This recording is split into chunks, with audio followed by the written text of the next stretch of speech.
one of the greatest rulers of the ancient world, set his eyes on a queen's land. But his first move was not an army. It was not a siege. It was not an open attack. He sent a marriage proposal. That ruler was Cyrus the Great, and the queen, standing before him, was Tomyris, queen of the Massagetae. Tomyris was not simply a ruler.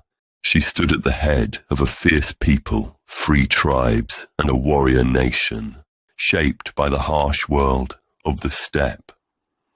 Cyrus, by then, had already built a vast empire. He had taken cities, he had brought kingdoms under his control, he had expanded the borders of the Persian Empire. Now, his attention had turned toward the lands of the Massagetae, but the marriage proposal he sent to Tomyris was not a love story, it was a political move. If Tomyris agreed to marry him, Cyrus could gain her lands without drawing a sword. Tomyris understood that, and she refused. That refusal was not just a personal decision. It was a queen's decision to protect her people, her land, and her rule. Cyrus did not back away. The land he could not gain through marriage, he decided to take by another method, so he began his campaign against the Massagetae. Tomyris warned him. According to the ancient account, she sent Cyrus a message: stay away from these lands. If you want war, we will meet you in open battle. But do not come with deceit. Cyrus ignored the warning. Before facing her in direct battle, he prepared a trap. The Persians left behind a camp filled with food and wine. Then they appeared to withdraw. It was not weakness, it was a plan. One division of the Massagetae entered the camp. Leading them was Tomyris' son, Spargapises. They believed the Persians had fled. They captured the camp, they ate, they drank, but the Massagetae were not a people used to wine. Before long, they became drunk.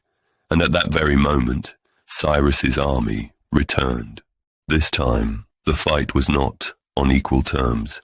Some of the Massagetae were killed. Others were taken prisoner, and among the captives was Tomyris' son. Spargapises had fallen into Persian hands. When Tomyris heard the news, she sent Cyrus another warning. She told him, release my son, stop the bloodshed. If you do not, I will give you your fill of blood. These were not mere words of anger.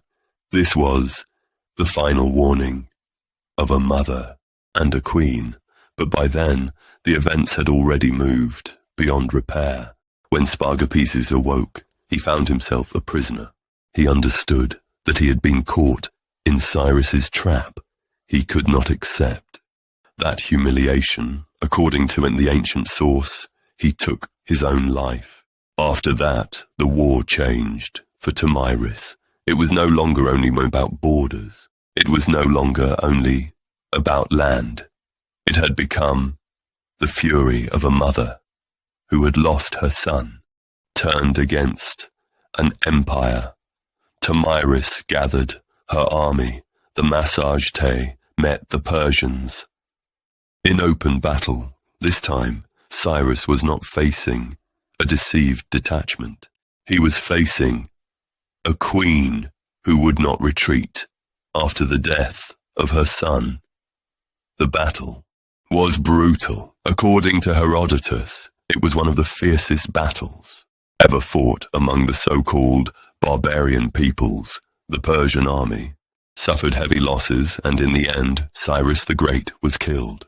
So the ruler who had conquered many lands was finally stopped on the plains of the Massagetae.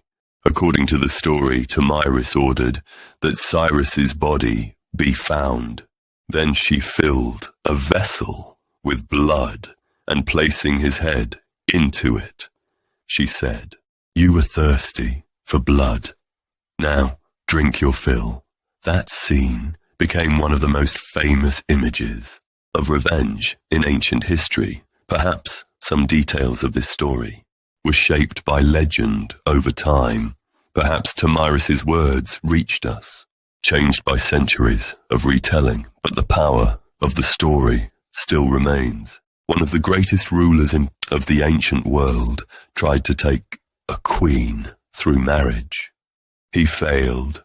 Then he trapped her son, but that trap prepared his own end. Tomyris did not remain in history simply as a female ruler. She was remembered as the queen who did not retreat before an empire.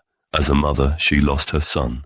As a ruler, she defended her people, and as an enemy, she became the final battle of Cyrus the Great. Cyrus wanted land. Tomyris refused to surrender her freedom. And in the memory of the ancient world, the story remained like this. An emperor tried to outwit a queen, but in the end, he could not escape her wrath.